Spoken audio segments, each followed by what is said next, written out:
Ini menurut keyakinan saya. Sebetulnya sih saya spesifik mau ngomong Muhammadiyah ya.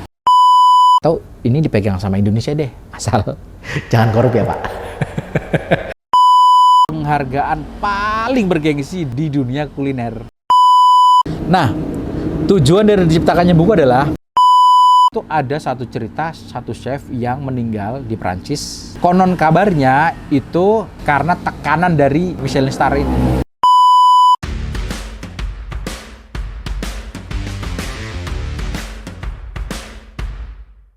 Ini ternyata gede banget guys, gokil guys. Wow, bah.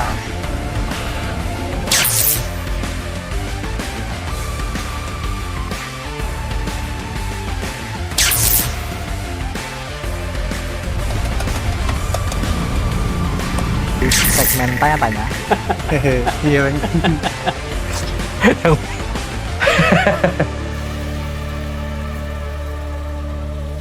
Micin itu boleh dimakan. Halo guys, assalamualaikum warahmatullah. Selamat datang di channel saya, channel yang isinya tentang dunia masak-masak. Ada berbagi tips masak dan resep di sana. Terus yang kedua tentang ngobrol tipis-tipis.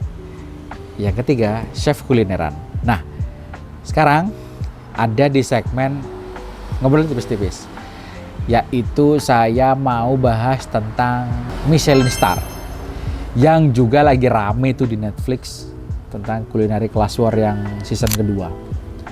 Nah, apa itu Michelin Star? Michelin Star itu adalah penghargaan paling bergengsi di dunia kuliner. Penghargaan ke restoran-restoran. Nah, awal mulanya itu kalian nggak salah dengar. Michelin Star itu adalah merek yang sama dengan merek ban. Kok bisa sih perusahaan ban Michelin ngasih Michelin Star atau ngasih penghargaan bergengsi ke restoran-restoran seluruh dunia? Apa urusannya? Nah, untuk yang belum tahu, video ini akan menjelaskan tentang itu. Yang pertama, jadi Michelin bersaudara ini nih bikin sebuah perusahaan tahun 1889. Dua bersaudara Michelin. Nama lengkapnya saya lupa. Berarti 100 tahun jaraknya sama saya. 100 tahun kemudian saya lahir.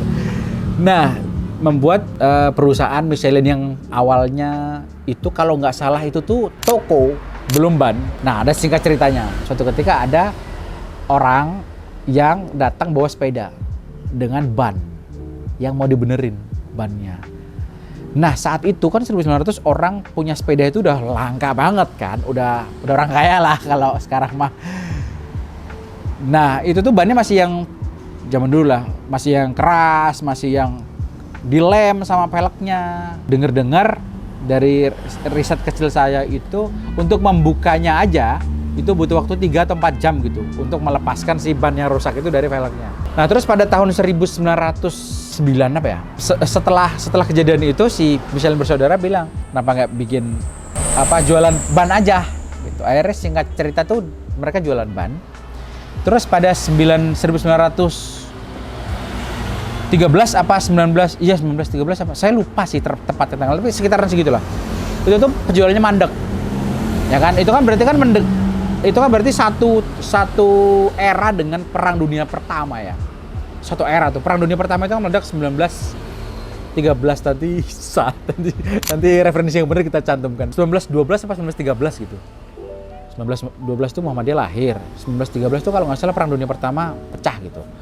Nah, lalu Michelin Guide itu buku, itu tuh terbit di 1900-an. Jadi 11 tahun kemudian. Ini bagian dari keputusan bisnis ya. Kasih buku Michelin Guide yang awalnya itu gratis bagiannya. Buku ini diciptakan dan dibagikan gratis. Terus suatu ketika salah satu dari Michelin bersaudara itu ke tempat bengkel dan mendapati si buku ini si buku ini tuh dibuat ganjal meja. Jadi Michelin nggak marah. Nah, oleh karena itu dia responnya bagus banget. Akhirnya dia kasih harga bukunya biar orang itu kalau sesuatunya berbayar, dia akan menghargai gitu. Buku yang isinya itu tentang rekomendasi pom bensin. Kalau sekarang mungkin pom bensin terdekat, restoran dekat gitu, bengkel terdekat. Nah, tujuan dari diciptakannya buku adalah semakin banyak orang tahu bengkel ini, bengkel itu, restoran ini, restoran itu, mereka makin sering melakukan perjalanan yang pada akhirnya bannya kan halus. Terus dia beli ban lah di Michelin gitu ceritanya. Dalam perjalanannya itu si yang paling rame di buku itu adalah tentang restoran. Restoran yang paling meningkat, yang paling dilihat orang. Akhirnya 1926 perusahaan Michelin itu tuh punya ide untuk ngasih bintang di restoran yang bagus banget kualitasnya, yang layak untuk dikunjungi itu dikasih bintang. Awalnya cuman 1 bintang doang. Mau itu bagus banget atau bagus aja 1 bintang. Nah, 5 atau 6 tahun setelahnya itu diciptakanlah rating 1, 2, 3 yang nomor 1 itu lagi dikunjungi, nomor 2 apa gitu lupa. Yang ketiganya paling tinggi. Nah, yang paling tinggi itu tuh yang harus gitu loh, yang ini tuh wajib banget kalau lu satu kota tuh wajib banget gitu. Nah, yang seperti kita kenal sekarang ada 1, 2, 3. Ini tuh benar-benar rahasia guys. Michelin itu punya namanya inspektur ya. Jadi inspektur rahasia, bener-bener rahasia macam Intel gitulah. Yang tugasnya itu untuk ngecek restoran-restoran. Kita mengajukan boleh nggak boleh. Ada sebuah cerita seingat saya di Amerika itu ada yang mengajukan mati-matian pengen dapat bintang Michelin. Tetapi Michelin tetap lu ngajuin boleh, tapi yang menentukan saya gitu. Si inspektur Michelin itu tuh sependek saya baca ya, itu beneran ketat banget. Penilaiannya ketat. Terus siapa orangnya itu ada kriterianya. Misalnya dia harus pengalaman jadi manajer hotel tuh 5 tahun, hotel yang bintang 5. Terus dia juga chef gitu-gitu dan mengikuti pelatihan yang sangat ketat di Michelin. Dan Michelin sangat merahasiakan ini. Independen banget lah gitu. Nggak ada intervensi dari manapun untuk dia menentukan bintang Michelin itu. Ini sependek yang saya tahu ya. Sayangnya nggak semua negara ada. Belum semua negara ada. Di Indonesia itu belum ada restoran yang dapat predikat Michelin Star. Karena Michelin Guide belum merilis khusus untuk negara Indonesia karena perlu kerjasama yang panjang, penilaian yang panjang gitu. Nah, beberapa sumber yang menyatakan ada beberapa Indonesia yang dapat Michelin Star itu sebenarnya tidak langsung ya. Tidak langsung itu maksudnya kokinya atau chefnya itu pernah mendapatkan label Michelin di negara lain, terus sekarang di Indonesia bikin restoran atau mengelola restoran gitu. Nah, itu kan kalau standar atau cita rasa dimasukkan ke sini kan juga bisa jadi kualitasnya atau standarnya kan standar Michelin, tapi kan tetap aja kan belum diinspeksi sama si Michelin Star, atau dia itu cabang dari negara lain yang juga bukan di Indonesia gitu. Contohnya kan ada beberapa sumber tadi, ada Merah Putih, ada La Cavore atau apa, Kams Kitchen, atau beberapa 5 apa 6 gitu kalau saya baca di web gitu. Jadi ternyata belum ada spesifik di Indonesia. Dan bintang Michelin itu atau Michelin Star diberikan untuk restoran ya guys, bukan untuk chef ya. Sekali lagi untuk restoran. Karena di dalam penilaiannya itu ada unsur yang kepribadian chef gitu. Jadi ada 4 kriteria lah. Dari kualitas bahan, dari kepribadian chef, dari value for money, terus yang keempat itu konsistensi. Ya, ada 4 itu. Nah, ini kan ada kepribadian chef nih, yang otomatis menyangkut dengan chef. Nah, masalahnya di seluruh dunia ini, atau di industri restoran, kan tidak semua restoran dimiliki oleh seorang chef. Ada restoran yang chefnya itu adalah pegawai sebetulnya, gitu. Nah, kalau si chefnya ini keluar, bintangnya ini ikut chefnya atau masih di restoran? Jawabannya masih di restoran. Chefnya enggak. Tapi chefnya punya predikat dia pernah mengelola restoran bintang Michelin 2 misalnya gitu. Nah, berbeda cerita dengan Chef An yang sering saya, atau Gordon Ramsay yang sering saya kutip. Kebetulan Chef An ini adalah chef yang dia punya restoran namanya Mosu. Ada Mosu Seoul, ada Amerika itu adanya di mana ya, lupa. California atau lupa saya, sama di Hong Kong kan. Nah, kebetulan dia juga yang ownernya, sehingga predikat chef bintang 3 Michelin itu ya otomatis dia dapat karena dia kan punya, dia yang menjalankan si Mosu ini gitu loh. Nah, untuk restoran-restoran di Indonesia misalnya, yang chef ini juga adalah owner sebuah restoran yang bagus banget gitu, yang layak dapat bintang Michelin, ya otomatis gitu nempel gitu, karena kan selama restorannya dia juga ada gitu. Nah guys, karena Michelin Star ini sangat bergengsi ya guys, sangat bergengsi, yang otomatis tekanannya juga luar biasa. Jadi untuk informasi tambahan, Michelin itu mengeluarkan ada Michelin Star, ada Michelin Key. sekarang itu. Michelin Key itu untuk hotel. Key ya, Michelin Key itu untuk hotel-hotel yang direkomendasikan sama Michelin gitu. Nah, sekarang pertanyaannya, bagaimana rating ini didapat? Ini tuh benar-benar rahasia guys. Michelin itu punya namanya inspektur ya. Jadi inspektur rahasia, benar-benar rahasia macam Intel gitulah. Yang tugasnya itu untuk ngecek restoran-restoran. Kita mengajukan boleh nggak? Boleh. Ada sebuah cerita seingat saya di Amerika itu ada yang mengajukan mati-matian pengen dapat bintang Michelin. Tetapi Michelin tetap lu ngajuin boleh, tapi yang menentukan saya gitu. Pernah itu ada satu cerita satu chef yang meninggal di Prancis. Konon kabarnya itu karena tekanan dari Michelin Star ini.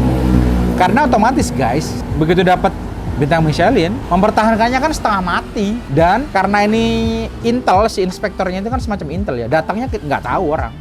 Datangnya nggak tahu, pulangnya nggak tahu, kapan dinilai nggak tahu. Pokoknya begitu Michelin Guide keluar tahun depan, nama-namanya diumumkan aja di buku itu. Nah gitu, jadi bisa jadi restoran itu turun atau naik, bisa banget. Itu kan kalau misalnya turun kan berarti si Mirsa atau si netizen kan langsung mempertanyakan, loh ada apa ya kok bisa turun?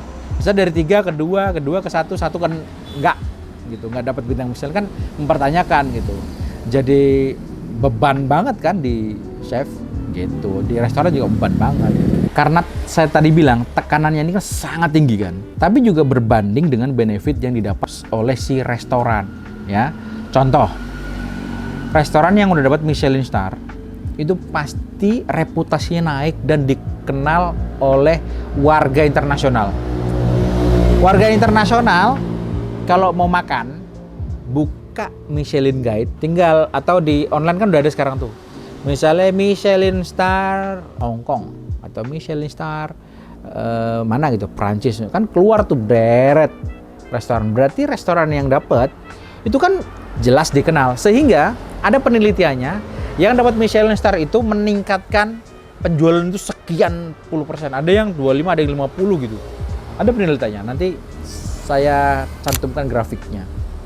Jadi karena dikenal seluruh dunia ya otomatis banyak orang mau mencoba dong. Karena mereka yakin, para wisatawan ini yakin, ini tuh sebuah penilaian yang objektif. Udah pasti kalau dapat Michelin Star, udah pasti enak. Gitulah kurang lebihnya. Michelin Star ini nih karena sangat prestisius ya guys. Sebetulnya semua chef menginginkan itu ya. Tapi bagi saya, karena saya punya angle yang berbeda. Ini menurut keyakinan saya. Karena Michelin Star itu perusahaan Prancis ya, yang otomatis restoran-restoran mewah ini kan menjual alkohol yang menjadi teman makannya. Dan kebanyakan sependek yang saya riset itu, Michelin Star itu selalu menyajikan wine gitu di salah satu menu utama lah yang disajikan wine dari tahun sekian yang menjadikan semakin mewah kan menurut mereka. Tapi karena saya seorang Muslim, saya seorang chef Muslim, saya tidak menjadikannya itu parameter satu-satunya gitu untuk dapat bintang Michelin gitu. Ya terlalu jauh mungkin ya kalau ngomongin itu. Saya dapat apa enggak terlalu jauh. Tapi saya memandangnya berbeda karena saya itu tidak minum alkohol dan tidak menjual alkohol. Rasanya ya prestisius tapi gitu deh. Justru malah saya mendorong Indonesia gitu, atau perusahaan swasta gitu, atau mungkin ini ya komunitas keagamaan ya, yang membuat, sebetulnya sih saya spesifik mau ngomong Muhammadiyah ya. Saya mendorong ya ke Muhammadiyah kalau saya ketemu sama pimpinannya atau pengambil keputusannya, bikin list pertanyaan. Kan ada SUMU tuh. SUMU itu bukan organisasi, sebuah institusi di bawah Muhammadiyah yang mengurus tentang pengusaha, Serikat Usaha Muhammadiyah gitu. Jadi isinya pengusaha-pengusaha Muhammadiyah. Nah itu kenapa nggak mereka bikin guide apalah misalnya namanya yang isinya itu restoran-restoran halal di Indonesia gitu kan, jadi semacam Michelin kan, atau ini dipegang sama Indonesia deh, asal jangan korup ya Pak. Asal yang bener. jangan ada intervensi sana sini untuk menentukan ini kan, jadinya nanti kan bias kan, jadinya nanti dipengaruhi sana sini. Kalau karena restorannya ini ingin bagus, ini diintervensi sana sini gitu. Ya bagusnya ya independen kayak Michelin gitu, yang kasih rekomendasi makanan halal di Indonesia kota A. Ini restorannya udah terjamin halal, udah bagus, bahannya bagus, sama lah kriterianya sama kayak tadi kan, jadi keren banget gitu loh Pak.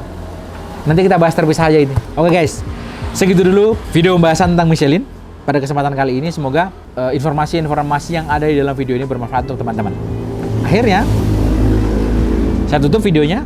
Kalau kata Prof. Mahfud MD, siapapun diri Anda, jangan pernah lelah untuk tetap mencintai Indonesia. Kalau kata Prof. Rinal Kasali, stay relevant. Kalau kata saya, micin itu boleh dimakan. Terima kasih. Assalamualaikum warahmatullahi wabarakatuh.